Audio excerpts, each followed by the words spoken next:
നാരായണ. ഇന്ന് ഗീതയുടെ സാരവസർവസ്വായ ശ്ലോകമാണ് പറയാൻ പോകുന്നത്. 2:47 ശ്ലോകം ചെല്ലാം. കർമ്മണ്യേവാധികാരസ്ഥേ മാ ഫലേഷു കദാചന മാ കർമ്മഫലഹേതുർഭൂർ മാ തേ സങ്കോസ്തു അകർമ്മണി എന്ന ശ്ലോകം. ഇവിടെ കുറച്ചു കാര്യം ശ്രദ്ധിച്ച് പഠിക്കേണ്ടതുണ്ട്. ഭഗവത്ഗീത ഒരു ശാസ്ത്രഗ്രന്ഥമാണ്.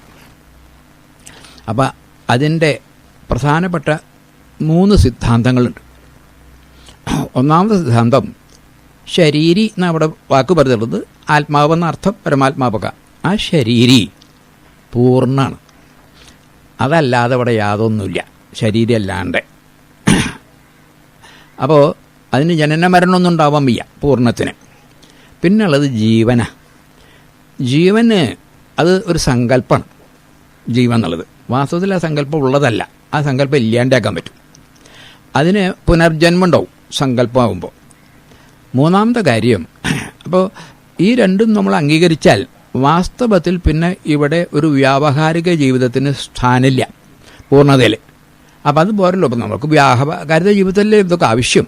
അപ്പം അതുകൊണ്ട് വ്യാവഹാരിക ജീവിതത്തിനെ കൂടിയും അംഗീകരിച്ചും കൊണ്ട് അതിനുണ്ടാക്കാൻ വേണ്ടിയിട്ടാണ് സ്വധർമ്മം ഒന്നുണ്ടാക്കി ഭഗവാൻ. ആത്മാവിന് സ്വധർമ്മമുണ്ട്. എന്താ സ്വധർമ്മം എന്ന് പറഞ്ഞാൽ, വാസ്തവത്തിൽ സ്വധർമ്മം നമ്മൾ വിചാരിക്കുന്ന പോലെയുള്ളതല്ല.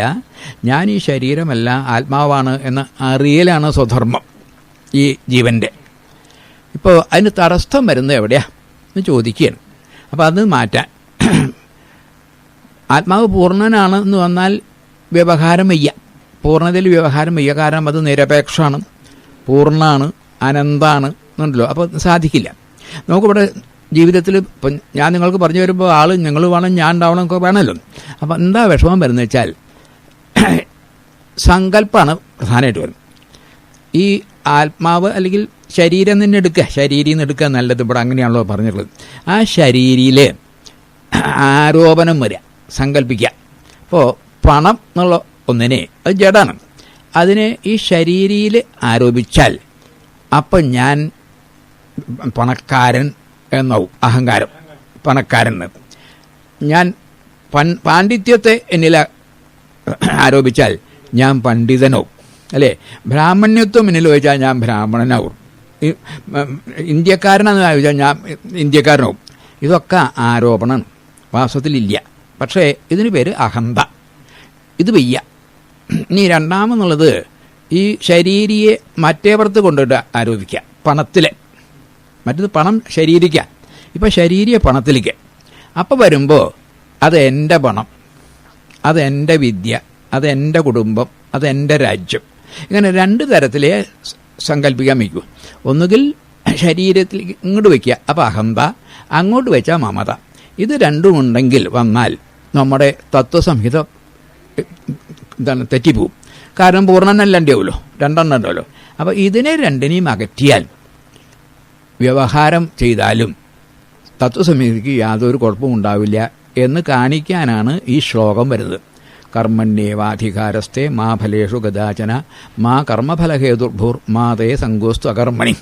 ഇനി എന്താ, ഇത് വെറും സാധാരണ സംസ്കൃത ഭാഷയല്ല ഈ ഗീതയിലെത്തുക. ഇതിന് വൈദിക ഭാഷ എന്ന് പറയണം സംസ്കൃതത്തിൽ. കാരണം വലിയ വലിയ തത്വങ്ങളെ മനസ്സിലാക്കാൻ വേണ്ടി ഋഷിമാർ തയ്യാറാക്കിയിട്ടുള്ള ഭാഷയാണ്.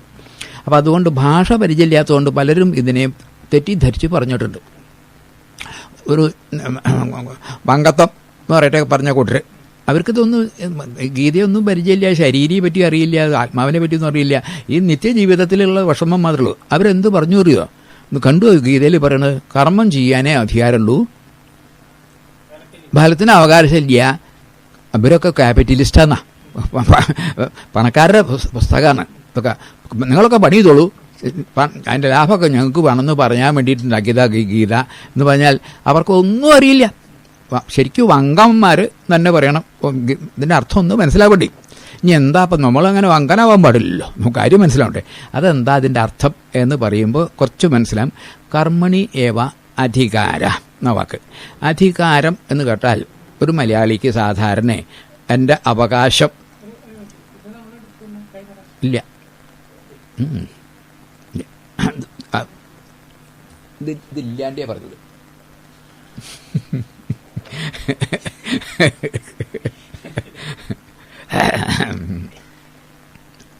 അപ്പോൾ അധികാരം എന്നുള്ളതിന് ഇവിടെ അവകാശം എന്ന് ആണ് സാധാരണ എടുക്കുക.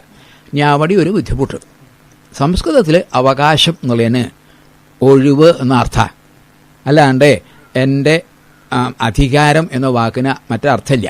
ഇംഗ്ലീഷിൽ സാധാരണ നമ്മൾ അവകാശം, ഈ അധികാരം എന്നുള്ളതിനൊക്കെ റൈറ്റ്, എൻ്റെ ഈ ഭൂമി ഈ പെര എൻ്റെയാണ്, എനിക്ക് അതിൻ്റെ അധികാരം, അതല്ല, ഈ അർത്ഥമില്ല ഈ സംസ്കൃത വാക്കിന്. സംസ്കൃതത്തിൽ അധികാരം എന്നുള്ളതിന് കർത്തവ്യം എന്നാ പേര്, ഡ്യൂട്ടി. ഡിക്ഷണറി എടുത്ത് നോക്കിയാൽ അറിയാൻ സാധിക്കും. അധികാരം എന്നുള്ളതിന് ഡ്യൂട്ടി, കർത്തവ്യം. അല്ലാണ്ട് അതിൽ കർത്തവ്യം ചെയ്യേണ്ടത്, എൻ്റെ ചുമതല, കർത്തവ്യം, അതിലും വിഷമമുണ്ട്. ഇതൊക്കെ മനസ്സിലാക്കാൻ കഴിഞ്ഞാൽ വലിയ തെറ്റിദ്ധാരണ വരും. കർത്തവ്യം എന്ന് പറഞ്ഞതിൻ്റെ സംസ്കൃതത്തിലർത്ഥം എന്ത് നിങ്ങൾക്ക് വിഷമം കൂടാതെ ചെയ്യാൻ സാധിക്കുമോ അത് മാത്രമാണ് നിങ്ങളുടെ കർത്തവ്യം. ബുദ്ധിമുട്ടി ചെയ്യുന്നതൊന്നും കർത്തവ്യമല്ല. ഒരു ചെറിയ കുട്ടിയുടെ കർത്തവ്യം കളിക്കലാണ്, അല്ലാണ്ട് ആ കുട്ടി വീട് നോക്കാൻ നോക്കിയാൽ അത് ആ കുട്ടിയുടെ കർത്തവ്യമല്ല, ചെയ്യാൻ പാടില്ല, ആ കർത്തവ്യ.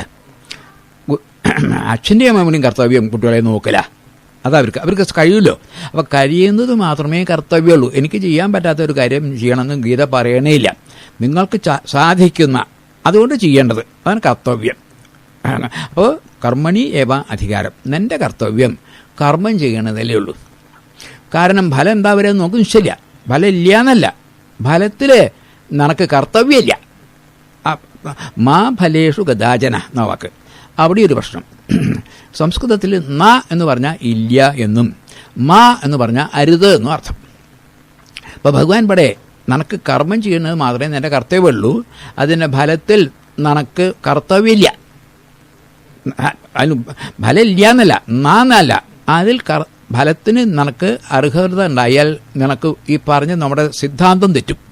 കാരണം നീ ഒരു സങ്കുചിതനവും, ഇവിടെ പരമാത്മാവാ. അപ്പോൾ അതുകൊണ്ട് അതിൽ അരുത്. അപ്പോൾ ഞാൻ ഈ കർമ്മം ചെയ്തു എന്ന് അഹന്ത അത് വരരുത്. അപ്പോൾ അതാണ് റൈറ്റ്. 2, അതിൻ്റെ ഫലം എനിക്ക് കിട്ടണമെന്ന് വരരുത്, അരുത്. അത് എന്തായി? 1 അഹന്ത, മരുന്ന് മമത. അപ്പം ഇവിടെ പറയുമല്ലോ അഹന്തയും മമതയാണല്ലോ പറഞ്ഞത്. ആ 2ഉം അങ്ങോട്ട് ഒഴിവാക്കി വയ്ക്കുക. അഹന്തയും മമതയും നിങ്ങൾ ഒഴിവാക്കിയാൽ നിങ്ങൾ കർമ്മം ചെയ്താലും ആത്മജ്ഞാനിയാണ്, പൂർണ്ണനാണ്. അതാണ് ഈ ശ്ലോകത്തിൻ്റെ അർത്ഥം. അതാണ് എളുപ്പമല്ല പറഞ്ഞത്. പലരും തെറ്റിദ്ധരിച്ചിട്ട് ഇതൊന്നും മനസ്സിലാക്കാണ്ടേ എന്തെങ്കിലുമൊക്കെ പറയാം. ഇവിടെ ആവശ്യം നമ്മുടെ സത്വസംഹിത നിൽക്കും വേണം, ഈ വ്യാവഹാരിക ജീവിതം നടക്കും വേണം. ഇത് രണ്ടും കൂടി എങ്ങനെയാണ് സാധിക്കുക? അത് ഗീത ഭംഗിയായിട്ട് ചെയ്തിരിക്കുകയാണ് ഈ ശ്ലോകത്തിൽ. 4 വരി. കർമ്മണി ഏവ തേ അധികാര, നിൻ്റെ പ്രവൃത്തി അധികാരം അല്ലെങ്കിൽ നിൻ്റെ കർത്തവ്യം പണി ചെയ്യുന്നതിൽ മാത്രമാണ്. മാ ഫലേഷു കഥാചന, അതിൻ്റെ ഫലത്തിൽ നിനക്ക് കർത്തവ്യം അരുത്.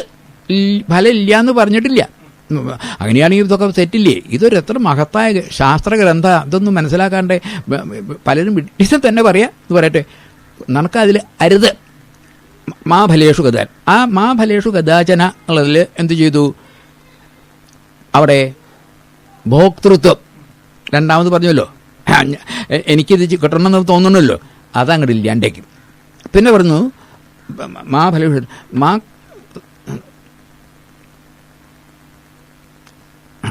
മാ കർമ്മഫലഹേതുർഭൂ, നീ കർമ്മഫലത്തിൻ്റെ ഹേതു ആവരുത്. അതെന്താ വെച്ചാൽ, ഞാനിപ്പോൾ നിങ്ങൾക്ക് ഗീതാ ക്ലാസ് കൊടുത്തു, അത് കഴിഞ്ഞ് എനിക്ക് ഒന്നും ആവശ്യമില്ല, പക്ഷേ എങ്കിലും ഞാനാണ് ഇത് പറഞ്ഞതെന്ന് എന്ന ഒരു അഹങ്കാരം എനിക്കുണ്ടാവുക.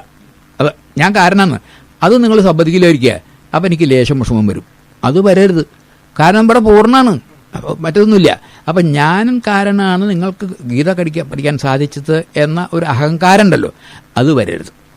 അഹങ്കാരം വന്നാൽ ഈ പറഞ്ഞ ആദ്യത്തെ ഈ ആത്മാവിൻ്റെ പൂർണ്ണത തെറ്റും. രണ്ടാമത്തെ അരിയിൽ മമത അരുത് പറഞ്ഞു, മൂന്നാമത്തിൽ വരുന്നു. സാധാരണ മനുഷ്യന് ഒരു കർമ്മം ചെയ്തത് ഞാനാ ചെയ്തതെന്നും പറയാൻ പാടില്ല, അതിൻ്റെ ഫലവും കിട്ടിലേക്കുക. സ്വാഭാവികമായിട്ടും മനുഷ്യൻ എന്നാൽ പണിയിക്കേണ്ടാവി. അതൊരിക്കലും വരുതെന്ന അവസാന സ്ഥലത്തും മാ സംഘസ്തു അകർമ്മണി, കർമ്മം ചെയ്യാതിരിക്കണം എന്ന കാര്യത്തിൽ നമുക്ക് ഒരിക്കലും എന്തുണ്ടാവരുത്?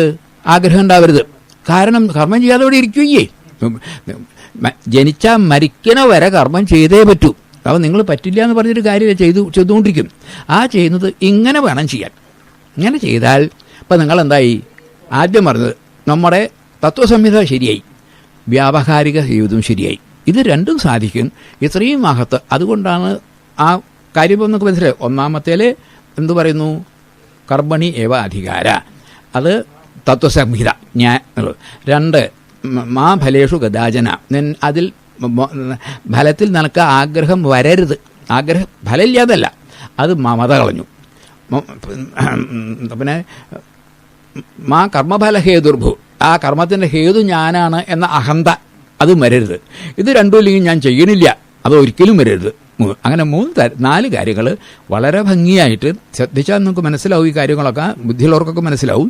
പലർക്കും ഇതൊന്നും മനസ്സിലാവാണ്ടേ തെറ്റിദ്ധരിച്ച് എന്തെങ്കിലുമൊക്കെ പറയാണ്. ഇത് വളരെ വളരെ ശാസ്ത്രീയമായ കാര്യമാണ്. അപ്പോൾ എന്തു വേണം? ആധ്യാത്മിക തത്വസംഹിതയും വേണം, അതനുസരിച്ച ജീവിതവും വേണം.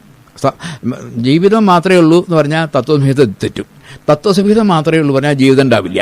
ഇത് രണ്ടും കൂടി കൂട്ടിയിണക്കാൻ ഇത്ര ഭംഗിയായിട്ടുള്ളൊരു ശ്ലോകം ഗീതയിൽ വേറെ ഒന്നുമില്ല. അത്ര കേമാണ്. കർമ്മണ്യേവാധികാരസ്ഥേ മാ ഫലേഷു ഗദാചന മാ കർമ്മഫലഹേതുർഭൂർ മാതേ സങ്കോസ്ത കർമ്മണി. ഇനി ഭഗവാൻ പറയുന്നത് യോഗസ്ഥക്കുരു കർമാണി സംഗം ത്യക്ത്വാ ധനഞ്ജയ സിദ്ധ്യസിദ്ധ്യോ സമോ ഭൂത്വ സമത്വം യോഗ ഉച്യത്തെ. ഇവിടെയൊക്കെ കർമ്മയോഗ ഈ പറയുന്നത് സാഖ്യയോഗം എന്നാണല്ലോ ഈ അധ്യായത്തിൻ്റെ പേര്. സാഖ്യം ആദ്യം 18 ശ്ലോകം കൊണ്ട് പറഞ്ഞു വെച്ചിട്ടുണ്ട്. അതാണ് അടിത്തറ. അതില്ലെങ്കിൽ ഒന്നുമില്ല. അത് കഴിഞ്ഞിട്ട് അതുമ്പിൽ എങ്ങനെ യോഗം എന്ന് പറയുന്നത്. ഇവിടെ യോഗസ്ഥനായിട്ട് ഈ വാക്കും നമ്മൾ പഠിക്കേണ്ടതാണ്. യോഗം എന്ന് പറഞ്ഞാൽ യുഞ്ച് കൂടിച്ചേരുക, ഒന്നാവുക എന്നാണ്.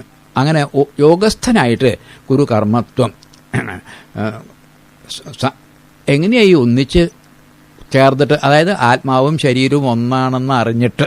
എങ്ങനെ? സങ്കല്പമുള്ളൂ, ഒന്നല്ലല്ലോ, ശരീരം ഇല്ലേ, പക്ഷെ നമുക്ക് സങ്കല്പിക്കുന്നുണ്ടാവണ്. യോഗസ്ഥനായിട്ട് നീ കർമ്മം ചെയ്യുക. അതെന്താണ്? സംഘം ത്യക്ത്വാ ധനഞ്ജയ, ഒട്ടലില്ലാതിരുന്നാൽ മതി. ഒരു കാര്യത്തിനോട് ഒട്ടലുണ്ട് വരിക്കുക, അപ്പോൾ രണ്ടുണ്ടല്ലോ, അപ്പോൾ യോഗമില്ല. ഒട്ടിയത് ഒന്നും ഒന്നായതും കൂടി വ്യത്യാസമില്ലേ? ഒട്ടിയത് 2 കൂടി ഒട്ടുക, ഒന്നിൽ ഒട്ടലില്ല. അപ്പം നിങ്ങൾ എന്ത് വേണം? ഒന്നായിട്ട് ചെയ്യണം. അതിൽ എന്താ ചെയ്യുക? സംഘം ഒട്ടലില്ലാണ്ടേ ഒന്നായി. ഒട്ടിച്ചാൽ 2 ഉണ്ടാവുമല്ലോ, അതില്ല, ഒന്നായിട്ട് ചെയ്യും. അപ്പോൾ ആദ്യത്തെ യോഗസ്ഥനെ ചെയ്യും. എന്താണത്? അതിനെന്താ? സംഘം ത്യക്തം. എന്താ വേണ്ടത്? അതോ സിദ്ധ്യസിദ്ധ്യോ സമോഭൂത്വ. ഒരു പ്രവൃത്തി ചെയ്താൽ ഫലം ഉണ്ടാവുക, ഫലം ഇല്ലാതിരിക്കുക. അങ്ങനെ രണ്ടും വരാം. നമ്മൾ വിവേചനം വരില്ല. രണ്ടായാലും നമുക്ക് ബുദ്ധി പതരരുത്.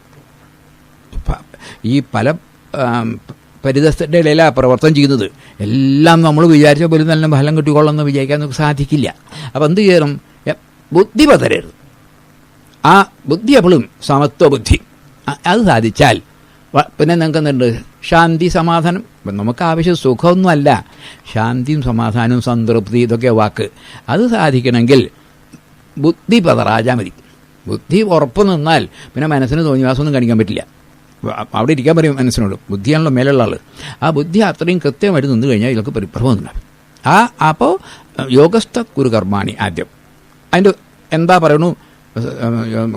യോഗസ്ഥ കുരു കർമാണി സംഘം ത്യക്തുക ധനഞ്ജയ. സംഘമില്ലാതെ അതെങ്ങനെയത്? സിദ്ധ്യസിദ്ധ്യോ സമോഭൂത്വ. കിട്ടട്ടെ കിട്ടാതിരിക്കട്ടെ, സമമായിരിക്കുക. ആ സമത്വം യോഗ ഉച്യത്തെ.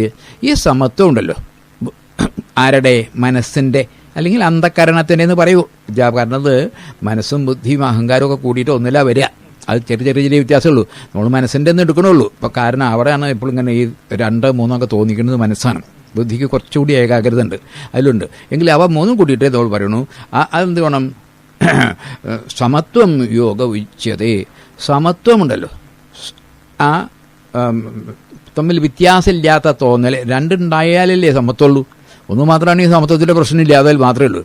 ഭാഗവതം ഈ സമത്വത്തിനെ സത്യം എന്നാ പറയാം. അതിന് പേര് കിട്ടുള്ളത് സത്യം ച സമദർശനം എന്നാ. അവിടെയൊക്കെ ഉണ്ടോ സത്യം ച സമദർശനം. വളരെ മനസ്സിരുത്തിയാണ് ഭാഗവതം പറഞ്ഞത്. സത്യമാണെങ്കിലും സമദർശനേ പാടുള്ളൂ, സമപ്രവർത്തനം പാടില്ല. അത് മുമ്പ് നിങ്ങൾക്ക് പറഞ്ഞു തന്നിട്ട് ഇത് കേൾക്കുന്ന ആൾക്ക് മനസ്സിലാവാൻ വേണ്ടി ഒരു കൂടിയും പറയാം. ഇപ്പോൾ ഒരു ബ്രാഹ്മണനും ഒരു മനുഷ്യനും ഒരു പശുവും വീട്ടിലേക്ക് കയറി വരുന്നു. എൻ്റെ കയ്യിൽ കുറച്ച് ചോറുമുണ്ട്, കുറച്ച് പുല്ലുമുണ്ട്. സമത്വം യോഗ ഉച്ചതേ എന്ന് വിചാരിച്ചിട്ട് ചോറെടുത്തൊരു പയ്യനും പുല്ലെടുത്ത പശു ഈ മനുഷ്യനും കൊടുക്കാൻ പാടില്ല. ബുദ്ധി ഉണ്ടല്ലോ നമുക്ക്. കാരണം പശുവിന് പുല്ല് തിന്നാം, മനുഷ്യന് പുല്ല് തിന്നില്ല. അപ്പോൾ ചോറ് മനുഷ്യന് കൊടുക്കണം, പുല്ല് പശുവിന് കൊടുക്കണം. ഇത് എന്താ വിവേകമാണ്, വ്യത്യാസം കാണിക്കല്ല. ആ വ്യത്യാസം നമ്മൾ പറയും എന്താണ് അങ്ങനെ വ്യത്യാസം കാണിക്കണം. വ്യത്യാസമല്ല കാണിച്ചത്, വിവേകമാണ്. വിവേകം നോക്കുന്നുണ്ടെങ്കിലേ ഇത് നടക്കുള്ളൂ, അല്ലെങ്കിൽ സാധിക്കില്ലല്ലോ. ആ വിവേകം നമുക്ക് ആവശ്യമുണ്ട്. അതാ അവിടെ പറഞ്ഞത്. സമത്വം യോഗ ഉച്ചത്. അവിടെ രണ്ടാൾക്കും അതാതുപോലെ ചിന്തിച്ച് പ്രവർത്തിക്കുക. ഈ സമത്വം ഉണ്ടായാൽ അപ്പം എന്തായി നോക്ക്, ഇവിടെ ആവശ്യം മനസ്സ് പതറാതിരിക്കലാണല്ലോ, സമാധാന ശാന്തിയാണല്ലോ ആവശ്യം. അത് സാധിക്കും. എങ്ങനെ? യോഗസ്ഥനായിട്ട് കർമ്മം കുരു, കർമ്മത്തെ എന്താണ് സംഘം ത്യക്തുക ധനഞ്ജയ സിദ്ധ്യസിദ്ധ്യോ സമോ ഭൂത്വ സമത്വം യോഗ ഉച്യതേ. ഇതാണ് സമത്വം എന്ന് പറഞ്ഞിട്ട് മനസ്സിലാവുണ്ടല്ലോ. വളരെ പ്രധാനപ്പെട്ട കാര്യങ്ങളാണ് പറയുന്നത്, നിസ്സാരമല്ല, വളരെ ശ്രദ്ധിച്ച് മനസ്സിന്. ഇനി പറയണു, രണ്ട് തരത്തിൽ പ്രവൃത്തി. ദൂരേണ ഹ്യവരം കർമ്മ ബുദ്ധിയോഗാൽ ധനഞ്ജയ ബുദ്ധോ ശരണമെന്നുച്ച കൃപണ ബലഹേതവ. ദൂരേണ വളരെ ദൂരത്തെ അകലെ, ദൂരേണ ഹി അവരം കർമ്മ, വെറും കർമ്മ ഉണ്ടല്ലോ പ്രവൃത്തി, അത് വളരെ താഴ്ന്നതാണ്. ഏതിനെ ആസ്പദിച്ച്? ബുദ്ധിയോഗാൽ. ഈ കർമ്മം ചെയ്യുമ്പോൾ അതിൽ നിന്നുണ്ടാവുന്ന സമാധാനം ഉണ്ടല്ലോ, ആ സമാധാനത്തിനാണ് പ്രാത്യേകത മുഴുവനും, കർമ്മത്തിനല്ല. കർമ്മം ചെയ്താലല്ലേ സമാധാനം ഉണ്ടാവൂ, അത് മനസ്സിരുത്തണം. കർമ്മം ഒന്നും ചെയ്യാഞ്ഞാൽ പിന്നെ സമാധാനത്തിൻ്റെ പ്രശ്നമില്ല, ഇല്ലല്ലോ. രാത്രി ഉറക്കത്തിൽ എന്ത് സമാധാന? അതുപോരാ, ഉണർന്നിരുന്നിട്ട് പലതും ചെയ്തിട്ട് അതിൽ സമാധാനം. അപ്പം ദൂരേണ ഹ്യവരം കർമ്മ ബുദ്ധിയോഗാൽ ധനഞ്ജയ. ബുദ്ധിയോഗം ഉണ്ടല്ലോ, ബുദ്ധിയോഗം വെച്ചാൽ സമത്വ ബുദ്ധിയെ അപേക്ഷിച്ചിട്ട് കർമ്മം വളരെ താഴ്ന്നതാണ്. അതുകൊണ്ട് നീ എന്താണ്? ബുദ്ധോ ശരണം അന്വേഷ, നീയെ ബുദ്ധിയെ ശരണം പ്രാപിക്കും. ശരണം പ്രാപിക്കുക വെച്ചാൽ ഈ അസ്ഥിവാരം എന്നർത്ഥം ഉണ്ടല്ലോ, ആശ്രയം. എന്തിനെ ആശ്രയിക്കേണ്ടത്? ബുദ്ധിയെ ആശ്രയിക്കുക അല്ലേ. അപ്പോൾ ആശ്രയം രണ്ട് തരത്തിലാവാം. അപ്പം നമുക്കൊക്കെ ആശ്രയം പലപ്പോഴും പരാശ്രയ, നമ്മുടെ ആശ്രയില്ല. ആ ആശ്രയം ബുദ്ധിമുട്ടാണ്. കാരണം ആ അധ്യയനം ചെയ്ത് സഹായിച്ചില്ലേ നമ്മൾ ബുദ്ധിമുട്ടും. നമുക്ക് ആവശ്യം എന്താണ്? സ്വാശ്രയ. അത് എങ്ങനെയാണ്? അത് ഈ ബുദ്ധിയോഗം കൊണ്ട് കിട്ടും. കാരണം എന്തു വന്നാലും മനസ്സിന് ബുദ്ധിക്കാനൊക്കെ ഇല്ല പറഞ്ഞാൽ പിന്നെ പ്രശ്നമില്ലല്ലോ. അത് സാധിക്കും. ആർക്ക്? ഈ കർമ്മയോഗം ചെയ്യുന്ന ആൾ, 47 പറഞ്ഞ കർമ്മയോഗം ചെയ്യുന്ന ആൾക്ക് സമത്വം ഉണ്ടാവും. അപ്പോൾ അയാൾക്ക് പേടിക്കില്ല. ദൂരേണ ഹ്യവരം കർമ്മ ബുദ്ധിയോഗാൽ ധനഞ്ജയ ബുദ്ധോ ശരണമന്വേഷ കൃപണ ഫലഹേതവ. ഫലം കിട്ടണമെന്ന് ആഗ്രഹിക്കുന്നത്, പണിയെടുത്താൽ ഫലം കിട്ടണമെന്ന് എന്തിനാ ആഗ്രഹിക്കുന്നത്? അത് ഉണ്ട്, എവിടെയും പോയില്ല. അത് കിട്ടണേന്ന് ആഗ്രഹിക്കുന്നത് കൃപണന്മാരെച്ചാൽ പറയും ദയാർഹന്മാർ. അപ്പോൾ നമ്മുടെ വാസ്തവത്തിൽ ഈ തൊഴിലാളി സംഘടനയൊക്കെ പറഞ്ഞൊക്കെ കൃപണന്മാരാണ്. അവർ പണിയെടുത്താൽ ശരിക്കും കിട്ടാണ്ടെന്ന് ഓർത്തിയൊന്നുമില്ല. ഇവരെ സഹായമില്ലാണ്ട് പണക്കാരനൊന്നും ചെയ്യാൻ പറ്റില്ല. ഇവർ പാവങ്ങളാവുകൊണ്ട് അവരെ ചൂഷണം ചെയ്യുക. ഇതങ്ങനെയല്ല. മഹാജ്ഞാനികളായി ഇവിടെ ഗീത പറയുന്നത്, അവരെ ചൂഷണം ചെയ്യാനും തരാവില്ല. അപ്പോൾ പ്രശ്നം ഇല്ല. എന്താണ്? കൃപണ വെറും ഫലം കിട്ടണം മാത്രം എന്ന് വിചാരിച്ച് പണിയെടുക്കുന്നവരൊക്കെ പാവങ്ങളാണ്. ശരിക്കും പറഞ്ഞാൽ കൂലിക്കാരാണ്. കൂലിക്കാരെ ആർക്കെങ്കിലും ബഹുമാനമുണ്ടോ? പണിയെടുക്കുന്നത് കൂലിക്കാരൊന്നുമല്ല. നിങ്ങൾക്ക് വേണ്ടി ഞാൻ സേവനം ചെയ്യാൻ പറയുക. എൻ്റെ സേവനത്തിൻ്റെ കൂലി എത്രയാണെന്ന് ആരൊക്കെ പറയാൻ പറ്റുക? എത്ര അതിൻ്റെ കൂലി? ഒരു അറപ്പ്. ഇപ്പോൾ അമ്മയ്ക്ക് എത്രയാണ് നമ്മൾ കൂലി കൊടുക്കുക? അമ്മ സേവനമാണ്. നേരെ മറിച്ച് ഒരു വലിയകാരി എന്താ വെച്ചാൽ 1000 റുപ്യ ശമ്പളം പറഞ്ഞാൽ 1000 റുപ്യ കൊടുത്താൽ കഴിഞ്ഞു, പിന്നെ ഒന്നും കൊടുക്കണ്ട. അമ്മയ്ക്ക് 1000 ലക്ഷമല്ല, എന്ത് കൊടുത്താലും പോരാ. അപ്പം ഏതാ കേമത്വം? ഈ കൂലി കിട്ടണമെന്ന് വിചാരിച്ച് ചെയ്യുന്ന ആളുകളൊക്കെ പ്രവൃത്തി വളരെ മോശമാണ്. ഈ കർമ്മത്തിൻ്റെ തന്നെ ഒരു പ്രത്യേകത, കർമ്മത്തിൻ്റെ ബാഹ്യരൂപത്തിന് ഒരു വിലയില്ല. തമാശ ഭാവനയ്ക്കാ വില. അതായത് ഫലത്തിന് ത്യാഗം. അമ്മ, ഞാൻ സുഖമില്ലാതെ കിടക്കുകയാണ്, അമ്മ ശുശ്രൂഷിക്കുന്നു, ഒരു നേഴ്സും ശുശ്രൂഷിക്കുന്നു. രണ്ടാളും ശുശ്രൂഷയാണ് ചെയ്യുന്നത്. കണ്ടാച്ചാൽ ഒരു പക്ഷേ കുറച്ചുകൂടി അധികം നന്നായിട്ട് നേഴ്സ് ശുശ്രൂഷിച്ചു എന്നൊക്കെ വരും, പരിചയം കുറച്ചൊക്കെ കൈകൊണ്ടാവണ്ടേ. പക്ഷെ പറഞ്ഞിട്ട് കാര്യമില്ല, അമ്മയുടെ ശുശ്രൂഷയ്ക്ക് വിലയില്ല ഇതൊക്കെ. എന്താ കാരണം വെച്ചാൽ സൂക്കട് കഴിഞ്ഞ് കഴിഞ്ഞാൽ ഈ നേഴ്സ് ഒരു കടലാസ് തരും. അപ്പോൾ എടുത്തോടത്തോളം പണിയൊക്കെ കഴിഞ്ഞു. കാരണം കൂലിയെ ചോക്കണ്, അമ്മ കുയ്യ് നോക്കില്ല. അപ്പോൾ അമ്മയുടെയാണ്. അപ്പോൾ കൃപണ, ഈ നേഴ്സ് കൃപണനാണെന്നർത്ഥം. ദയാർഹനാണ്. ഇത്രയൊക്കെ ബുദ്ധിമുട്ടിയത് 4 കാശിന് വേണ്ടിയാണ്. അല്ലാണ്ട് ഈ എൻ്റെ സൂക്കട് മാറി അവരിന്നുള്ള ഒരു ബഹുമാനവും സ്നേഹവും കിട്ടണം, അതൊന്നും അവർക്ക് ആവശ്യമില്ല. അപ്പോൾ വളരെ താഴ്ന്ന കൂലി ചോദിക്കുന്ന ആളുകൾ. എന്താ വലിയ ഒരാൾ 10 രൂപ കൊടുക്കാൻ തയ്യാറുണ്ട്. അപ്പോൾ ഇയാൾ പറയണം 5 രൂപ ചുരുങ്ങിയൊരു കൂലി ഞാൻ മേടിക്കില്ല കേട്ടോ പറഞ്ഞാൽ എത്ര കൊള്ളരുതായുണ്ടോ? അത്ര പോലെ ഉണ്ട് ഈ കൃപണൻ എന്നായിട്ടുള്ള കൃപണ ബലഹേതവ. അടുത്ത് ബുദ്ധിയുക്തോ ജഹാദീഹ ഉപേ സുഹൃതദുഷ്കൃതേ തസ്മാൽ യോഗായ യുജ്യസ്വ യോഗ കർമ്മസു കൗശലം. ഓരോ ശ്ലോകവും വളരെ കേമാണ്.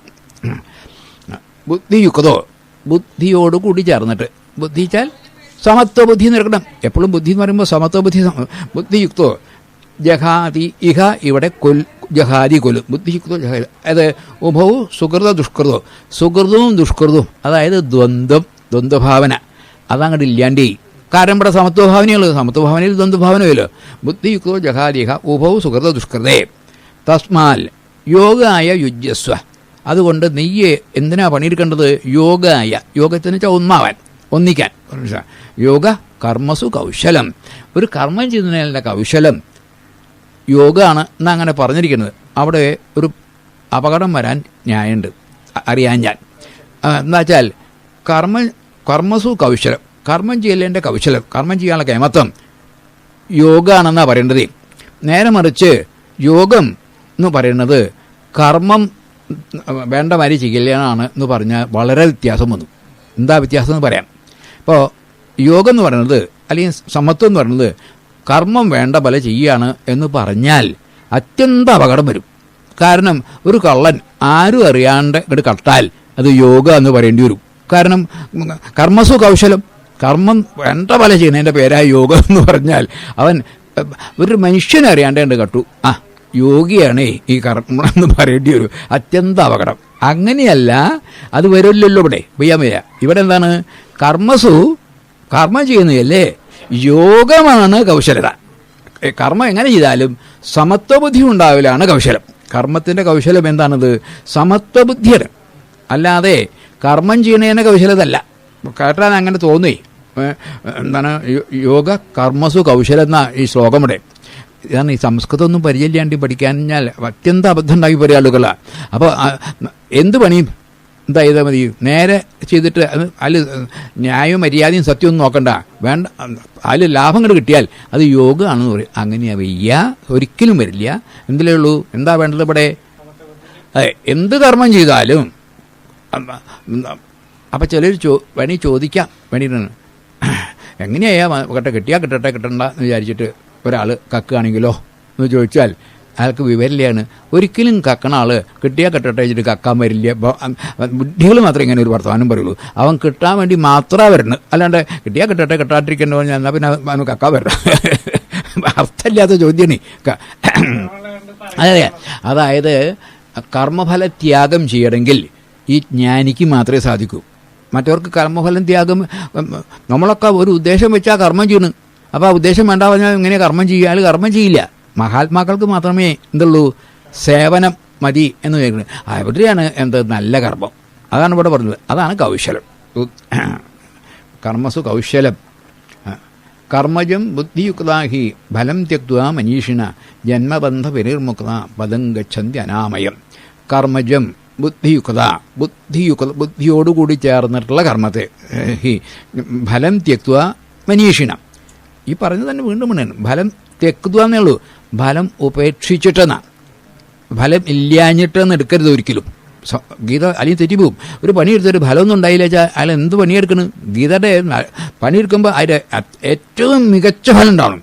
എന്നിട്ട് നിങ്ങൾ തെക്കുക എന്നാ, അതിനെ സ്വയം ഞാൻ വേണ്ടെന്ന് വെച്ചിട്ട്, ഞാനാ വേണ്ടാക്കുന്നത്, ഫലം ഇല്ലാഞ്ഞിട്ടല്ല. ഉണ്ട് എല്ലാവരും എടുത്തോളെന്ന് പറയണം. അവളെ എന്താണ് പൂർണ്ണത വരുള്ളൂ. അതെ, എനിക്ക് മാത്രമല്ല എല്ലാവർക്കും, അല്ലെങ്കിൽ ഈശ്വരന് പൂർണ്ണതയാണല്ലോ. കർമ്മജം ബുദ്ധി ഫലം ത്യക്തുക. അയാളെ വാക്ക് പറഞ്ഞു മനീഷിന, മനസ്സിൻ്റെ ഈശ്വരനായിട്ടുള്ള ആൾ. ആൾക്കേ ഇത് പറ്റുള്ളൂ.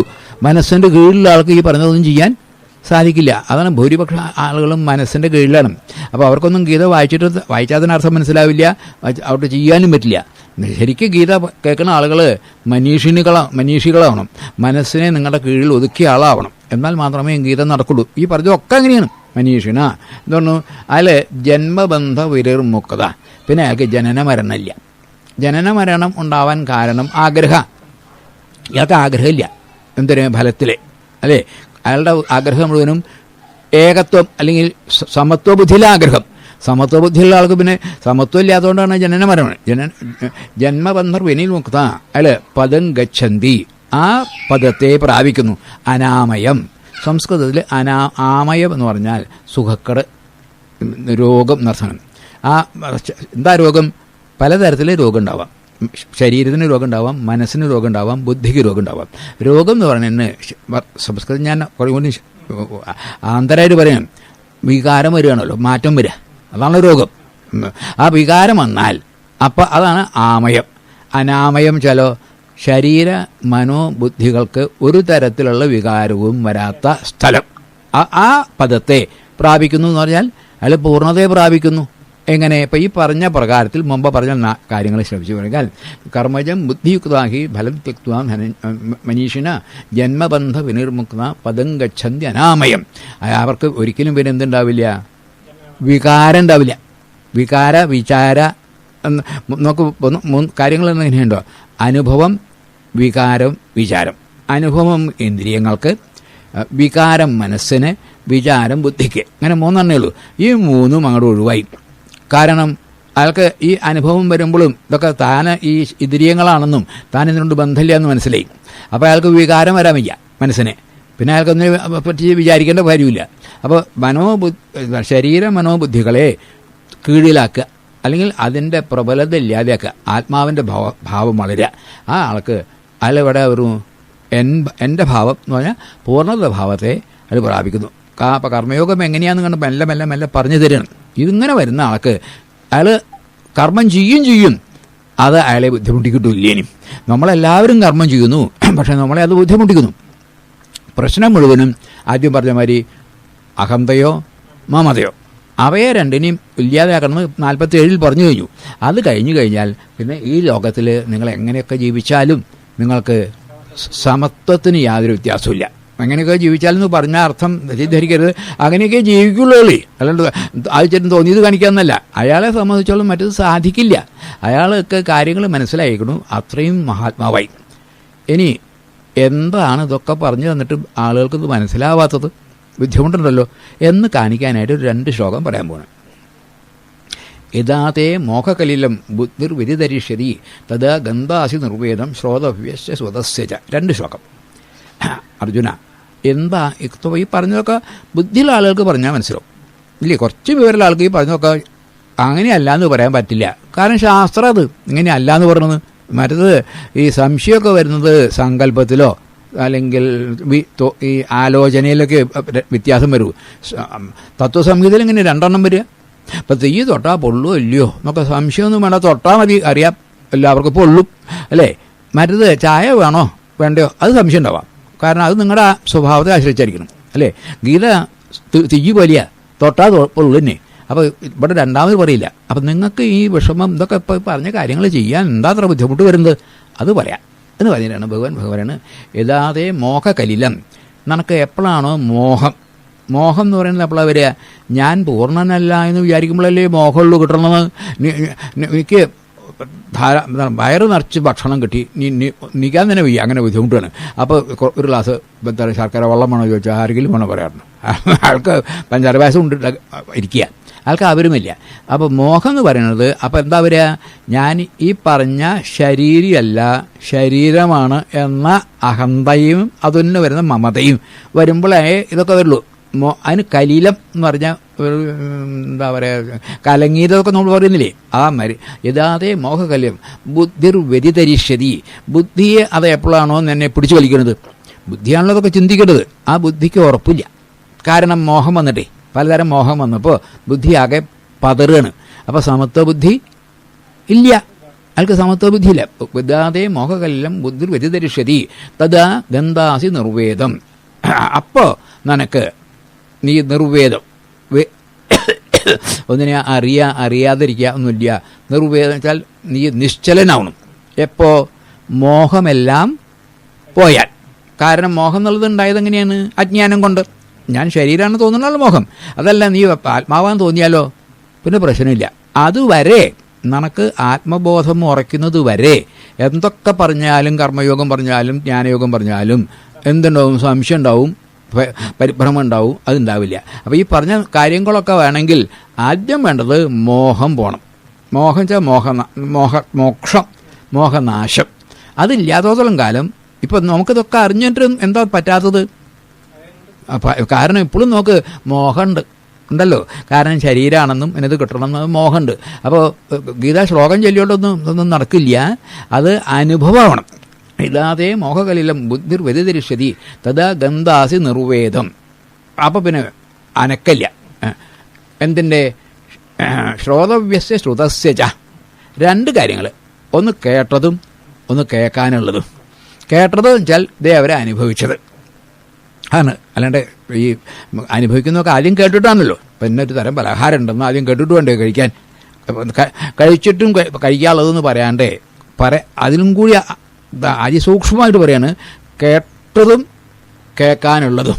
കേട്ടതെന്താ? ഇപ്പം നമ്മൾ അനുഭവിക്കുന്നതൊക്കെ അവർ കേട്ടിട്ടില്ല, അനുഭവിച്ചേ. ഇനി ചിലതൊക്കെ കേട്ടിട്ടുണ്ടെന്ന് നീ കേൾക്കാനുണ്ട്, പറഞ്ഞു കേട്ടിട്ടുണ്ട്. എന്തെന്ന്? സ്വർഗ്ഗമുണ്ട്, അങ്ങേ അപ്പുറത്ത് അവിടെ സുഖമുണ്ട്, അല്ലെങ്കിൽ വൈകുണ്ഠം എന്നൊക്കെ കേട്ടിട്ട് പോയിട്ടില്ല. അതിലും എന്തുണ്ടാവാൻ പാടില്ല? ആഗ്രഹം ഉണ്ടാവാൻ പാടില്ല. എവിടെയെങ്കിലും ഒരു ലേശ ആഗ്രഹമുണ്ട് എന്നാൽ ഈ പറഞ്ഞതൊന്നും നടക്കില്ല. കാരണം അപ്പം നിനക്ക് ഈ ശരീരിയുടെ ആ അർത്ഥം മനസ്സിലായിട്ടില്ല. ശരീരം എന്നുള്ളത് പൂർണ്ണമാണെന്ന് അറിഞ്ഞു കഴിഞ്ഞാൽ പിന്നെ എങ്ങനെ മോഹം ഉണ്ടാവുക? അത് ആദ്യം പറഞ്ഞ 18 ശ്ലോകം മനസ്സിലാവാത്തതുകൊണ്ടാണ് ഇതൊക്കെ വേണ്ടി വരുന്നത്. അങ്ങനെ അതറുള്ളടത്തോളം കാലം ഈ പറഞ്ഞ കാര്യം കർമ്മയോഗം കൊണ്ട് നടക്കൂല. അതാ പറഞ്ഞത്. ഇല്ലാതെ മോഹകലിലം ബുദ്ധിർ വ്യതിരിഷ്യതി തഥാ ഗന്ധാസി നിർവേദം. പിന്നെ നിർവേദായി ശ്രോതവ്യസ്യ ശ്രുതസ്യ. അനുഭവിച്ചതും അനുഭവിക്കാൻ പോകുന്നതുമായ കാര്യങ്ങളിൽ നമുക്കൊരു മോഹവും ഉണ്ടാവില്ല. കാരണം ഇതെല്ലാം വെറും സങ്കല്പം ആണ്, വസ്തുതയല്ല. സങ്കല്പിക്കുമ്പോഴുണ്ട്, ഇല്ല എന്ന് പറയുന്നില്ല. പക്ഷെ സങ്കല്പമാണെന്ന് അറിഞ്ഞ് അനുഭവിക്കുമ്പോൾ പരിഭ്രമമില്ല. സങ്കല്പിക്കുകയാണല്ലോ അല്ലേ? ഇപ്പോൾ അമ്പലത്തിൽ ഈശ്വരനുണ്ടെന്ന് സങ്കല്പിക്കുമ്പോൾ നമുക്ക് തൊഴണം, ബഹുമാനിക്കൊക്കെ വിരോധം ഉണ്ടാവും. ആ സങ്കല്പം ഇല്ലാതെയായാൽ പിന്നെ അമ്പലത്തിൽ പോകണമെന്നില്ല. അത്രയേ ഉള്ളൂ. നമ്മുടെ സങ്കല്പം എങ്ങനെയാകുക വെച്ചോ? അമ്പലത്തിൽ ഈശ്വരൻ ഇല്ല എന്നല്ല നമ്മുടെ സങ്കല്പമാവുക. ഈശ്വരനുണ്ടെന്ന് സങ്കല്പിച്ച ആള് കുറേ പ്രാവശ്യം അമ്പലത്തിൽ പോകുമ്പോൾ അയാൾക്ക് മനസ്സിലാക്കും സർവത്ര ഈശ്വരനെ ഉള്ളതുണ്ടാവും. അപ്പം അയാൾ അമ്പലത്തിൽ പോയാലും വിരോധമില്ല, പോയില്ലെങ്കിലും വിരോധമില്ല. അയാൾക്ക് സങ്കല്പത്തിൻ്റെയും അതീതായി, അയാൾക്ക് അനുഭവമായി സർവ്വതിക്കൽ. പിന്നെ അയാൾക്ക് ഒരു ക്ഷേത്രത്തിൻ്റെ പ്രത്യേക ആവശ്യമില്ല.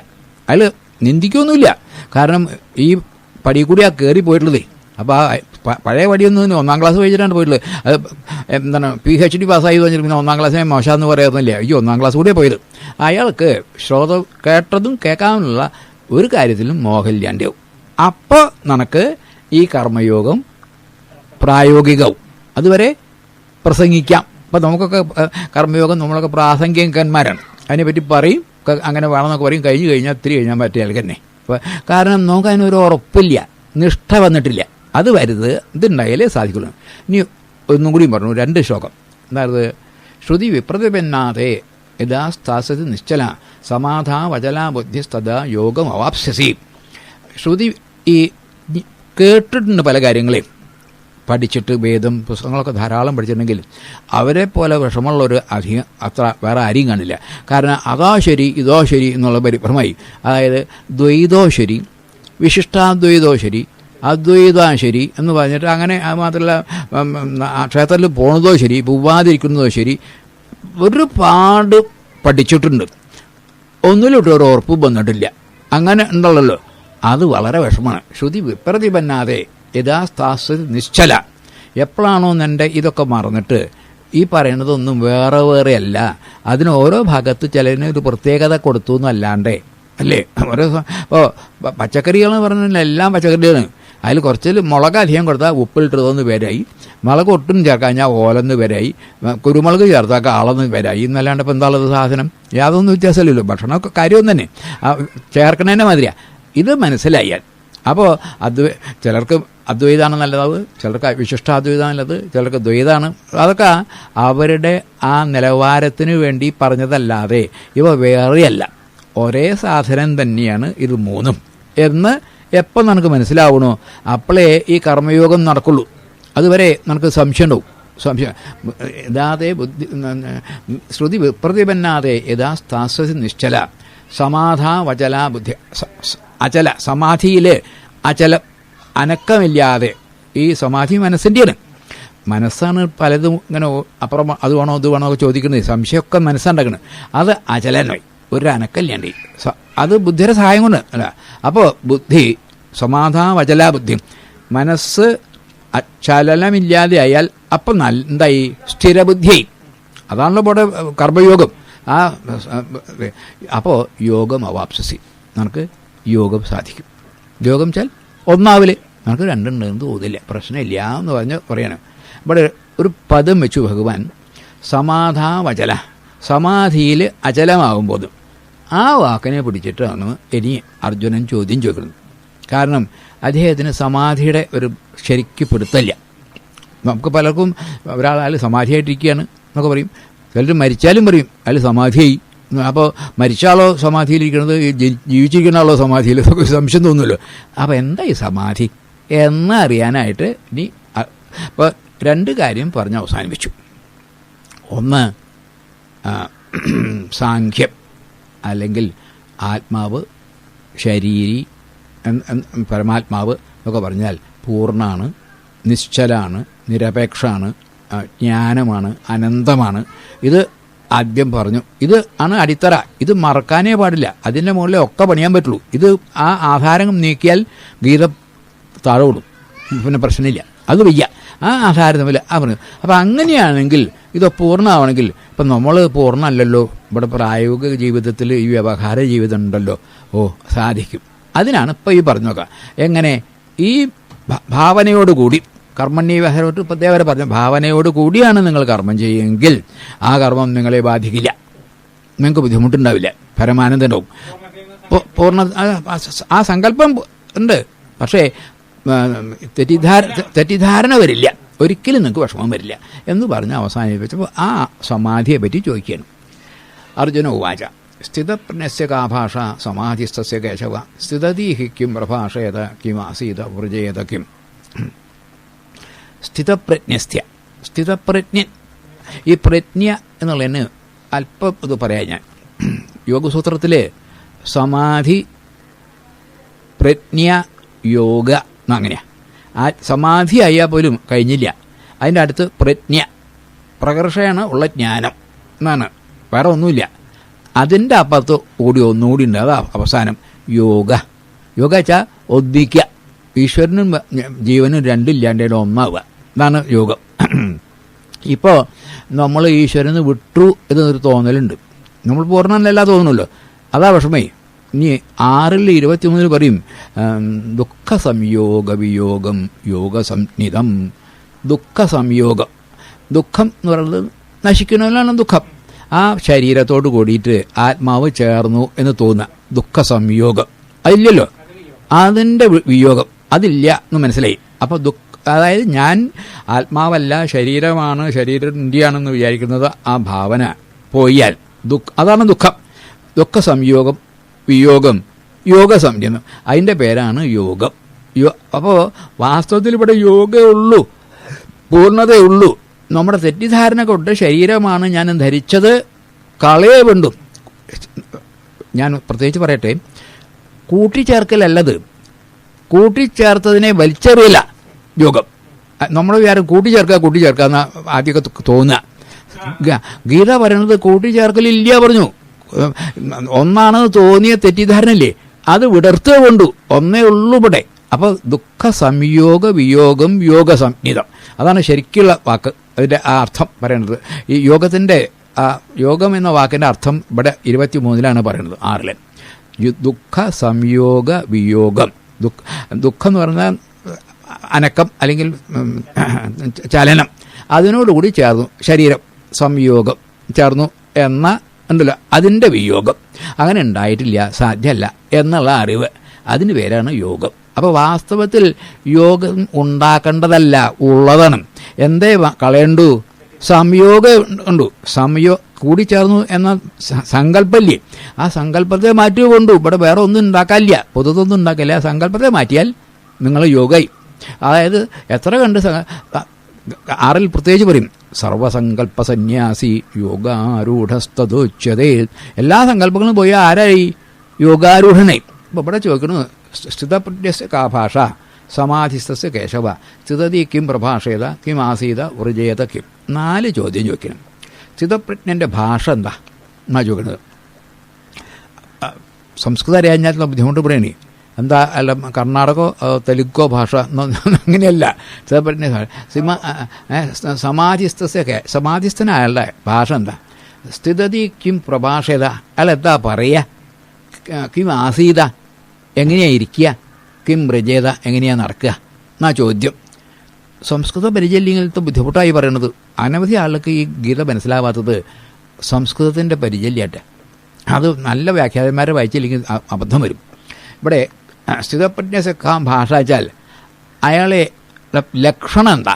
ഇപ്പം നമ്മൾ നല്ല ഒരു കിണ്ടി ഭംഗിയുള്ള പണ്ട് നല്ല ഭാഷയാട്ടോ ഇതിൻ്റെ എന്ന് പറയാറുള്ളൂ.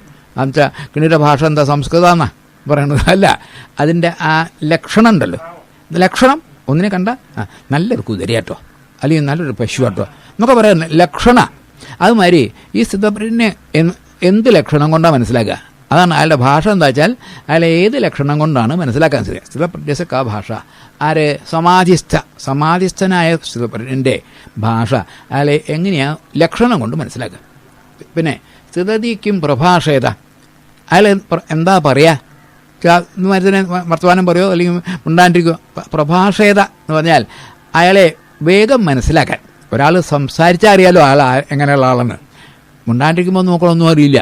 വർത്തമാനം പറഞ്ഞാൽ അപ്പം മനസ്സിലാക്കാം ജ്ഞാനിയാണോ അതോ മര്യാദക്കാരനാണോ തെമ്മാടിയാണോ പൊട്ടനാണോ എന്നൊക്കെ പറഞ്ഞാൽ അപ്പം മനസ്സിലാവും. അതുപോലെ ഇയാൾ സ്ഥിതപ്രജ്ഞനാണെന്ന് കാണാനുള്ള അതിൻ്റെ ലക്ഷണങ്ങളല്ല, ആ ലക്ഷണങ്ങളുണ്ടല്ലോ അതെന്താ? അയാൾ എങ്ങനെയാണ് സംസാരിക്കുക മനസ്സിലാവും. പിന്നെ ആസീത, അയാൾ എങ്ങനെയാണ് ഇരിക്കുക എന്നാണ്. ഞാൻ വീണ്ടും ഈ സംസ്കൃതത്തെ പറ്റി പറയേണ്ടി പറഞ്ഞു. ഇരിക്കുന്നത് എങ്ങനെയാണെന്ന് വെച്ചാൽ ചമ്പരം ഇട്ടിരിക്കുമോ അതോ കസാലയമ്പിൽ ഇരിക്കുമോ എന്നൊറ്റൊന്നും അല്ല അർത്ഥം. എങ്ങനെയാണ് അയാൾ ആ നിലയിൽ എത്തിയത്? അതാണ് ആസീത. അവിടേക്ക് എങ്ങനെ എത്തി? അയാൾ എങ്ങനെ അവിടെ ഇരിക്കാൻ സാധിച്ചു? പിന്നെയോ വ്രജേതയ്ക്ക് അയാൾ എങ്ങനെയാണ് നടക്കുക എന്നാ. വ്രജേത വെച്ചാലോ അപ്പോൾ ഈ അർത്ഥമല്ല, അയാളുടെ ലോകസംഗ്രഹം എങ്ങനെയായിരിക്കും? അയാൾ ഇങ്ങനെ പല ദിക്കിലും പല കാര്യങ്ങളും നടക്കണമല്ലോ, അയാൾ എങ്ങനെയാണ് നടക്കുക? അപ്പോൾ 4 കാര്യങ്ങൾ. 1 സ്ഥിതപ്രജ്ഞൻ്റെ ലക്ഷണം എന്താ? 2 അയാളെ എങ്ങനെ മനസ്സിലാക്കാം? അയാളുടെ സമ്പ്രദായം, അയാൾ എങ്ങനെ അവിടെ എത്തി? അത് കഴിഞ്ഞ ശേഷം അയാളുടെ ലോകസംഗ്രഹം എങ്ങനെയാണ്? അങ്ങനെ 4 കാര്യങ്ങളാണ് ചോദിക്കുന്നത്. അതിന് 4നും ഭഗവാൻ ഉത്തരം പറയാണ്. സ്ഥിതപ്രജ്ഞസ്യ കാ ഭാഷ സമാധിസ്ഥസ്യ കേശവ സ്ഥിതതി കിം പ്രഭാഷേത കിം ആസീത വൃജേത കിം. ഗീതയിലെ ഇതുപോലെ തന്നെ വളരെ പ്രധാനമായ ഒരു രംഗമാണ് ഈ സ്ഥിതപ്രജ്ഞ ദർശനം. 18 ശ്ലോകങ്ങളെ കൊണ്ട് ഇവിടെ ആദ്യം 2 കാര്യങ്ങൾ പറഞ്ഞു. വീണ്ടും എത്ര പറഞ്ഞാലും മതിയാവില്ല. കാരണം 1 ആത്മാവിൻ്റെ അല്ലെങ്കിൽ ശരീരയുടെ അമരത അല്ലെങ്കിൽ പൂർണ്ണത അല്ലെങ്കിൽ നിരപേക്ഷത. അങ്ങനെ വരുമ്പോൾ വ്യവഹാരം വയ്യ, അത് ഇവിടെ പറ്റില്ല. വ്യവഹാരം ആവശ്യമുണ്ട്. ആ നിലവാരത്തിൽ നിന്നിട്ട് എങ്ങനെ ഇവിടെ വ്യവഹാരം അതിന് വിരുദ്ധമാവാതെ സാധിക്കും എന്ന് പറഞ്ഞു തരുന്നതാണ് യോഗം. വെച്ചാൽ സമത്വം. എന്ത് ചെയ്താലും മനസ്സും ബുദ്ധിയും അഹങ്കാരത്തിനും യാതൊരു പതർച്ചയില്ലാതെ ജീവിച്ചാൽ അപ്പോൾ ആത്മജ്ഞാനം വന്നിട്ടുണ്ട് എന്നുള്ളത് വളരെ വ്യക്തത. ഇയാൾക്ക് സാധിക്കില്ല. അപ്പോൾ പരമമായ ജ്ഞാനം എന്താണെന്ന് പറഞ്ഞു. അത് എങ്ങനെ പ്രായോഗിക ജീവിതത്തിൽ നമുക്ക് കൊണ്ടുവരാൻ സാധിക്കുമെന്നും പറഞ്ഞു തന്നു. ഇത് രണ്ടും. അപ്പോൾ ഇത് രണ്ടും കൂടി ചേർന്ന ഒരാളെ വിവരിക്കണമല്ലോ, അല്ലെങ്കിൽ മനസ്സിലാവില്ലോ. ഇങ്ങനെ ഒരാളുണ്ടോ ചോദിച്ചു. ഇതാ കണ്ടോളൂ പറഞ്ഞിട്ട് ഭഗവാൻ 18 ശ്ലോകങ്ങൾ അങ്ങനെയുള്ള ഒരാളെ, അതാണ് സ്ഥിതപ്രജ്ഞൻ. ആ അധ്യായത്തിനെ പൂർണ്ണ സ്ഥിതപ്രജ്ഞൻ ഒന്നും ചെയ്യില്ല. പ്രജ്ഞ സ്ഥിരായി അത് തന്നെ ഇഫക്റ്റ് സമാധിസ്ഥനായിട്ട് ഉണർന്നിരുന്നിട്ടും സമാധിയായിട്ട് അയാൾ ജീവിക്കണം. അപ്പോഴല്ലേ സ്ഥിതപ്രജ്ഞനെ കൊണ്ട് ഉപകാരമുള്ളൂ. അല്ലാണ്ട് ഒരു ദിക്കിലും ഒന്നും ഉണ്ടാണ്ട് തൂണ് പോലെ അങ്ങനെ ഇരിക്കുന്ന കല്ല് പോലെ ഇരിക്കുക സ്ഥിതപ്രജ്ഞ പറഞ്ഞാൽ ഈ സമുദായത്തിന് ആവശ്യമില്ല. മുമ്പ് പറഞ്ഞ അതേ ഓർമ്മ ഒന്നാണ്ടാൽ മതി. വെറും തത്വജ്ഞാനം പോരാ, പ്രായോഗിക ജീവിതം വേണം. അതുമാതിരി സ്ഥിതപ്രജ്ഞ എന്തുണ്ട്? ഒരു തത്വജ്ഞാനമുണ്ട്, ഒരു പ്രായോഗിക ജീവിതമുണ്ട്. എന്നാലേ നമുക്ക് ആവശ്യമുള്ളൂ. അതിൽ ആദ്യത്തെ ശ്ലോകം അതിൻ്റെ തത്വജ്ഞാനമാണ് പറയും. പിന്നെ അവിടെ നിന്ന് ഞങ്ങൾ അതിൻ്റെ പ്രായോഗികത ജീവിതത്തിൽ ഇതുപോലെ എന്തിനാന്ന് പറയണമെന്ന് വെച്ചാൽ ഇത് നമ്മളും ശ്രമിച്ചാൽ നമുക്കും സ്ഥിതപ്രജ്ഞ ആവാമെന്ന് വിചാരിക്കാനാ. അല്ലാണ്ട് സ്ഥിതപ്രജ്ഞ എങ്ങനെയാണെന്ന് അറിഞ്ഞിട്ട് ഇപ്പോൾ നോക്കെന്താ വലിയ കാര്യമുള്ളത്? ഇത് നമുക്ക് സാധിക്കുമോ? സാധിക്കും. മാതൃക അങ്ങനെയല്ലേ ചെയ്യും. ഇപ്പോൾ ഒരാൾ മുമ്പ് പോയാൽ ആ വഴിക്ക് പോയാൽ നോക്കും പോകാൻ പറ്റില്ലോ. ഇങ്ങനെ പോയ ആളുണ്ട് പറയുന്നത്. ആദ്യം അതിൻ്റെ പോസിറ്റീവ് ആൻഡ് നെഗറ്റീവ്, അല്ലെങ്കിൽ ക്രിയാത്മകവും വിധേയാത്മകവും നിഷേധാത്മകവുമായ രണ്ട് കാര്യങ്ങൾ പറഞ്ഞ് ആദ്യത്തെ ആ ശ്ലോകത്തെ എല്ലാം പറയാം. പ്രജഹാദീയത് കാമൻ സർവാൻ പാർത്ഥമനോഗതാൻ ആത്മന്യേവാത്മനാ തുഷ്ട സ്ഥിതപ്രജ്ഞസ്തദോച്യതേ. എത്ര ഗംഭീരെന്ന് പറഞ്ഞാൽ വയ്യ. പ്രജഹാദി, ജഹാദി ച കൊല്ല, ജഹിക്കുക. പ്രകർഷേണ കൊല്ലാച്ച ഇനി ഇങ്ങോട്ട് വരാത്ത മട്ടിൽ പ്രജഹാദി. എന്താ? ആരെ? യഥാ കാമാൻ, കാമങ്ങളെ മുഴുവനും ഇനി ഇങ്ങോട്ട് വരാത്ത മട്ടിൽ കൊല്ല. പ്രജഹാദി യഥാ കാമാൻ സർവാൻ, ഒരു കാമത്തിനല്ല, എല്ലാ കാമങ്ങളും. വേറെ ഒന്നുകൊണ്ട് വേണു, മനോഗത എന്നൊരു വാക്കുണ്ട് ഇവിടെ, വളരെ ശ്രദ്ധിക്കേണ്ടതാണ്. മനസ്സിലേക്ക് കയറി വരുന്ന കാമങ്ങളെ, വരുന്ന കാമങ്ങളെ അപ്പം തന്നെ കൊല്ലുന്നവൻ. എന്താ നമ്മൾ ശ്രദ്ധിക്കേണ്ടത്? മനസ്സ് എന്ന ഒന്ന് ഉള്ളിടത്തോളം കാലം എത്ര വലിയ സ്ഥിതപ്രജ്ഞനായാലും ആഗ്രഹം കയറി വരും എന്നർത്ഥം. പേടിക്കണ്ട. കാരണം അത് അതിൻ്റെ സ്വഭാവമാണ്. മനസ്സ് ആ ഒരു കാമം മനസ്സിലേക്ക് കയറി വരുന്നില്ലെങ്കിൽ അയാൾ പിന്നെ മനുഷ്യൻ്റെ ഇതില്ല അല്ല. അപ്പോൾ എത്ര കാലം നമുക്ക് ശരീരവും മനസ്സും ബുദ്ധിയുണ്ടോ മനസ്സിലേക്ക് കാമം വരാതിരിക്കില്ല. പക്ഷേ ഇദ്ദേഹത്തിൻ്റെ കേമത്വം അതിനെയൊക്കെ തള്ളാനുള്ള കഴിവുണ്ട്. നമുക്ക് കയറി വന്നതിനൊക്കെ പിടിക്കുക നമ്മൾ, എന്നിട്ട് അതിൻ്റെ പിന്നാലെ തൂങ്ങുക, ബുദ്ധിമുട്ടാണ്. അതാണ് നമ്മളുടെ സംസാരികന്മാർ. സ്ഥിതപ്രജ്ഞ അങ്ങനെയല്ല. അദ്ദേഹത്തിന് അറിയാം പ്രകൃതിയാണ്. പ്രകൃതിയിൽ ചലനം കൂടാണ്ട് വയ്യ. അദ്ദേഹം ശരീരമായിട്ടിരിക്കുമ്പോഴും എന്താണ് ആത്മാവായിട്ടിരിക്കുമ്പോഴും പ്രകൃതിയിലല്ലേ ഇരിക്കുന്നത്. അപ്പോൾ ചലനം ഉണ്ടെന്നൊക്കെ അദ്ദേഹത്തിന് നിശ്ചയുണ്ട്.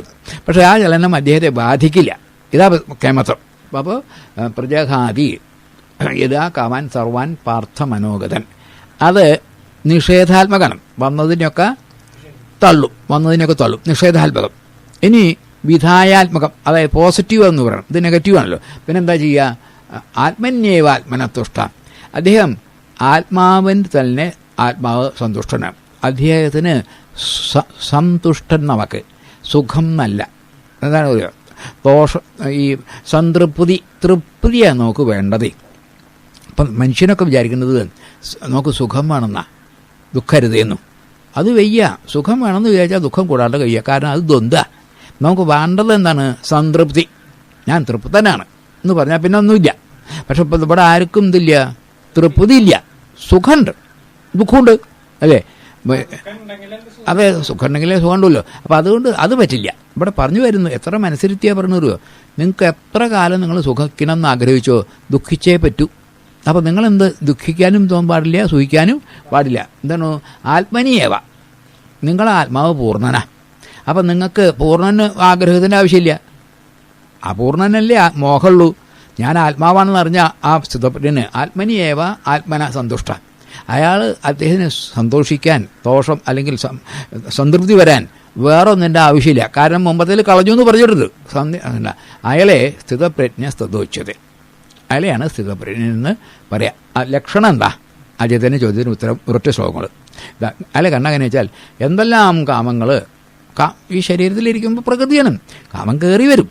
കയറി വന്ന് അപ്പം തന്നെ അയാൾ അതിനെ കൊല്ലും. വെച്ചാൽ അതിനോട് വില വയ്ക്കില്ല എന്നർത്ഥം. കാരണം ഇതൊക്കെ വെറും സങ്കല്പമാണെന്ന് അതിന് ബോധ്യം വരും. ഞാൻ സങ്കല്പമല്ലല്ലോ, ഞാനല്ലേ സങ്കല്പിക്കുന്നത്. അത് സങ്കല്പം ഉണ്ടാക്കും, സങ്കല്പം കളയും. അതൊന്ന്. എന്നിട്ടൊന്നു ആത്മനിയേവ തുഷ്ട, താൻ പൂർണ്ണനാണെന്നുണ്ട്. അതിലാണ് ആൾ തൃപ്തനാണ്, സന്തുഷ്ടനായിരിക്കുന്നു. അങ്ങനെയുള്ള ആളെയാണ് അർജുന സ്ഥിതപ്രജ്ഞൻ എന്ന് പറയുക. അപ്പോൾ ആദ്യത്തെ ചോദ്യത്തിന് ഉത്തരമായി. ഇനി രണ്ടാമത്തെ ചോദ്യത്തിന് പറയാണ് എന്തത്? അയാളുടെ ഭാഷ എന്താ, പ്രഭാഷ ഏതാ, അയാളെ എങ്ങനെയാണ് പറയുക, സംസാരിക്കുക. അയാളുടെ സാമാന്യ പ്രവൃത്തിയൊക്കെ എങ്ങനെ ഇരിക്കും അത് കണ്ടിട്ടുണ്ടല്ലോ പറയാൻ. നാവുകൊണ്ട് മാത്രമല്ല, ഇനി 3 ശ്ലോകങ്ങൾ കൊണ്ട് അത് പറയാൻ പോകണം. ദുഃഖേഷ്വനുദ്വിഗ്നമന സുഖേഷു വിഗതസ്പൃഹ വീതരാഗഭയക്രോധ സ്ഥിതധീർ മുനിരുച്യത്തെ. ദുഃഖേഷു അനുദ്വിഗ്നമന, ഉദ്വേഗം എന്നൊരു വാക്കുണ്ട്. അതിൻ്റെ അർത്ഥം പറയാം. ഉദ് വെച്ചാൽ മേലോട്ട്, വേഗം എന്ന് പറഞ്ഞാൽ സ്പീഡ്. അപ്പോൾ മേലോട്ട് സ്പീഡിൽ വളരെ വേഗത്തിൽ വരിക. അത് എപ്പോഴാണ് ഉണ്ടാവുക? ദുഃഖം വരുമ്പോഴാണ്. സുഖം വരുമ്പോൾ ഉണ്ടാവും, ദുഃഖത്തിനാണ്. അപ്പോൾ ശ്വാസം എന്നല്ല. ഇതാണ് സംസ്കൃതത്തിൽ എത്ര ഭംഗിയാ. ഉദ്വേഗം, മേലോട്ട് വേഗം, അല്ലെങ്കിൽ പ്രാണചലനം അതിവേഗമാകുക. അത് എപ്പോഴാണ് ഉണ്ടാവുക? ദുഃഖം വരുമ്പോൾ. ദുഃഖേഷു അനുദ്വിഗ്നമന, ഈ വിഷമം വരില്ല അയാൾക്ക്. ശ്വാസത്തിനൊന്നും യാതൊരു വ്യത്യാസമില്ല. കാരണം ആൾക്കറിയാം ദുഃഖം വരുന്നു പോണു, അതിൻ്റെ പാട്ട് പോയിക്കോട്ടെ, പരിഭ്രമമില്ല. ദുഃഖേഷു അനുദ്വിഗ്നമന. സുഖേഷു, അത് വരും, സുഖവും വരും. അപ്പോൾ വിഗത സ്പൃഹ, സ്പൃഹ വെച്ചാൽ ആഗ്രഹം. സുഖം വരുമ്പോൾ സന്തോഷമായി, ഇനി അതും കിട്ടണം എന്ന് പറഞ്ഞിട്ട് അങ്ങനെ ചാടിത്തുള്ള. രണ്ടും ഇല്ല ആൾക്ക്. ദുഃഖം വരുമ്പോൾ അയാൾ കെട്ടി പറഞ്ഞ് വീഴൂല്ല, സുഖം വരുമ്പോൾ ചാടി പറഞ്ഞ് തുള്ളൂല്ല. ആര്? സ്ഥിതപ്രജ്ഞൻ. കാരണം ഇതൊക്കെ മനസ്സിൻ്റെ പണിയാണെന്ന് അയാൾക്ക് മനസ്സിലായിട്ട്. അയാൾ മനസ്സല്ലല്ലോ, ആത്മാവല്ലേ. അപ്പോൾ അദ്ദേഹത്തിന് ഇത് രണ്ടും, ദുഃഖേഷു അനുദ്വിഗ്നമന സുഖേഷു വിധ. അങ്ങനെയാണ് അയാൾ വീത രാഗ ഭയക്രോധ. രാഗം, ഭയം, ക്രോധം. രാഗം എന്ന് പറഞ്ഞാൽ മറ്റൊന്ന് കിട്ടാനുള്ള മോഹം, രാഗം. ആ മോഹം ഉണ്ടായാൽ 2 തരത്തിലാണ് എന്തും കിട്ടുമ്പോൾ. പിന്നത്തെ ഒന്നുകിൽ ഭയം അല്ലെങ്കിൽ ക്രോധം. ഭയം എന്ന് പറയുമ്പോൾ അറിയോ, നമുക്ക് കിട്ടേണ്ട സാധനം കിട്ടില്ലിരിക്കുമോ എന്ന് വരുമ്പോൾ നമ്മളെക്കാളും മേലുള്ള ശക്തതല വരിക. അപ്പം നമുക്ക് ഭയം വരും. ക്രോധം എപ്പോഴാണ് വരിക? അപ്പോൾ എൻ്റെ ഒരു സാധനം എടുത്തിട്ടുണ്ട്, എന്നോളം തന്നെ ശക്തി ഇല്ലാത്ത ഒരാളെടുത്ത് വരിക, അപ്പോൾ എനിക്ക് ക്രോധം വരും. കാരണം ക്രോധം വന്നിട്ട് അവൻ്റെ ഇതിന് മേടിക്കാമല്ലോ. എന്നെക്കാട്ടിലും ശക്തനാണെങ്കിൽ അവിടെ ഭയ വരിക. എന്നേക്കാൾ മേലുള്ള ആളാണ് ഈ ഭയവും. എൻ്റെ ശക്തി താഴെയുള്ള ആളെങ്കിൽ അങ്ങനെ 2 ആളല്ലേ വരുള്ളൂ. ഒന്നുകിൽ എന്നേക്കാളും മേലുള്ള ആൾ അല്ലേ എടുക്കുള്ളൂ, അല്ലെങ്കിൽ എന്നെ താഴെയുള്ള ആൾ. അപ്പോൾ ഒന്നുകിൽ ക്രോധം വരും, അല്ലെങ്കിൽ ഭയം വരും. അത് രണ്ടുമില്ല അയാൾക്ക്. കാരണം അയാൾ എന്തിവിടെ പറഞ്ഞു? ദുഃഖേഷു അനുദ്വിഗ്നമന, സുഖവും ദുഃഖമൊന്നും പരിഭ്രമമില്ലല്ലോ, കിട്ടേണ്ട പ്രശ്നമില്ലല്ലോ. അപ്പോൾ അയാൾക്ക് പരിഭ്രമമില്ല.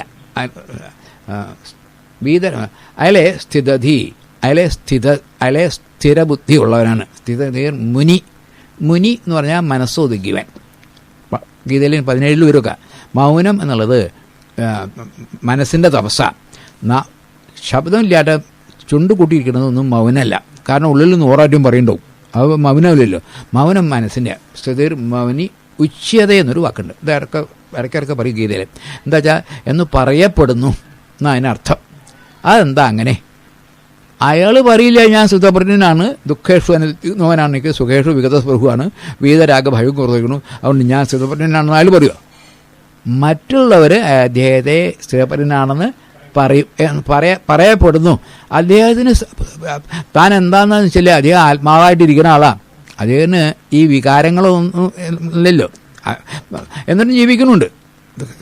അതാണ് വ്യത്യാസം. വെറും വികാരമൊന്നും ഇല്ലാച്ചാൽ പറ്റില്ല. വികാരമൊക്കെ വരുന്നതൊക്കെ ശരീര മനോബുദ്ധിയുടെ രംഗത്തിലാണ്, ആത്മാവിലല്ല. ഞാൻ ആത്മാവാണ്. ഈ അനക്കങ്ങളൊക്കെ പ്രകൃതിയിലാണ്. അപ്പോൾ ശരീര മനോബുദ്ധികളൊക്കെ പ്രകൃതിയുടെ ഭാഗമാണ്. അതിൽ ഉണ്ടെന്ന് അദ്ദേഹത്തിന് അറിയാം. പക്ഷേ അദ്ദേഹത്തിന് അത് ബാധിക്കുന്നില്ല. ആ ആളാണല്ലോ സ്ഥിതപ്രജ്ഞൻ. അപ്പോൾ ദുഃഖേഷു അനുദ്വിഗ്നമന സുഖേഷു വിഗതസ്പൃഹ വീതരാഗ ഭയക്രോധ സ്ഥിതധീർ മുനി ഉച്യതേ. അതുകൊണ്ടാണ് അങ്ങനെ അദ്ദേഹത്തെ സ്ഥിതിയാണ് എന്ന് പറയപ്പെടുന്നു. അദ്ദേഹം പറയില്ല ഞാൻ സ്ഥിതപ്രജ്ഞനാണ് എന്ന് പറഞ്ഞാൽ അദ്ദേഹം സ്ഥിതപ്രജ്ഞൻ അല്ലാണ്ടേ. കാരണം അപ്പോൾ അദ്ദേഹത്തിന് അഹങ്കാരം ഉണ്ടെന്ന് തോന്നുന്നു. അതില്ലല്ലോ.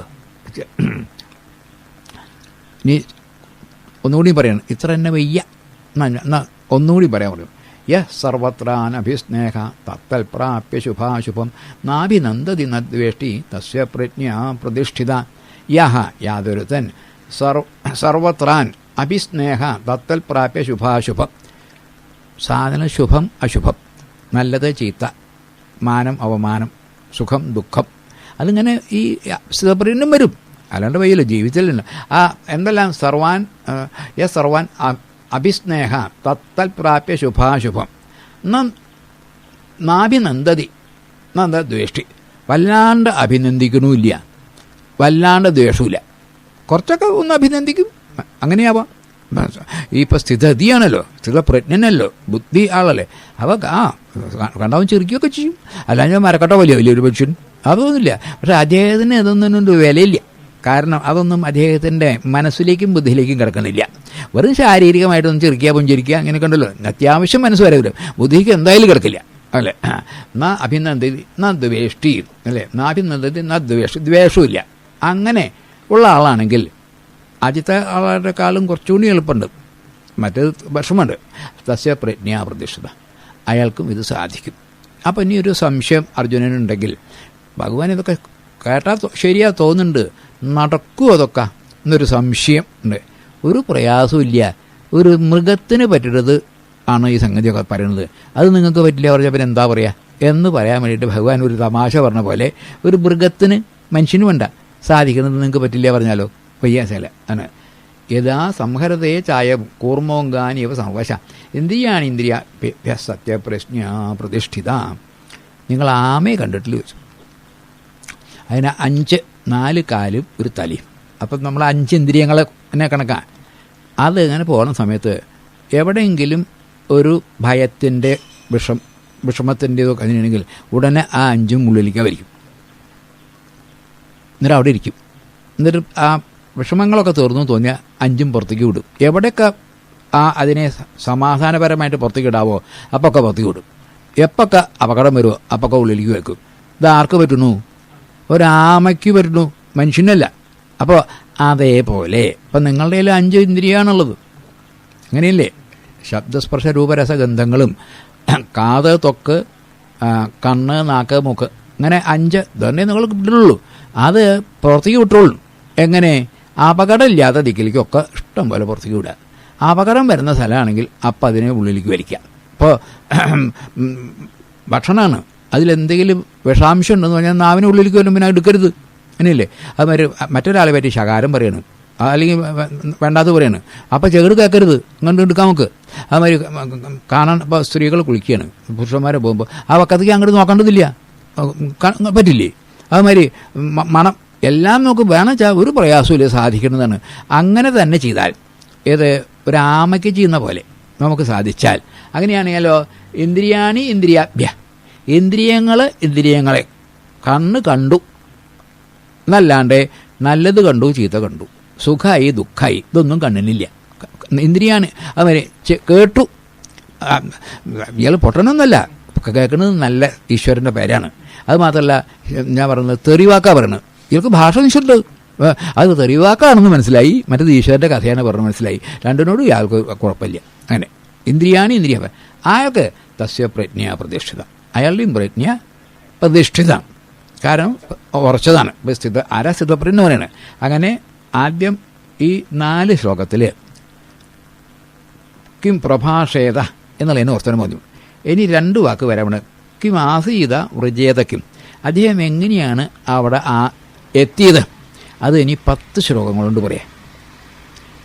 അപ്പം 4 ഇനി 10, 14, പിന്നെ ഒരു 4 ശ്ലോകം കൊണ്ട് അദ്ദേഹത്തിൻ്റെ ലോകവ്യവഹാരം എങ്ങനെയാണ്. 3 ശ്ലോകം കൊണ്ടാണ് പറയുന്നത്. എന്നിട്ട് പിന്നെ സ്ഥിതപ്രജ്ഞ പറയുന്നത്. പിന്നെ ഇനി അപ്പോൾ 14 ശ്ലോകമുണ്ട്.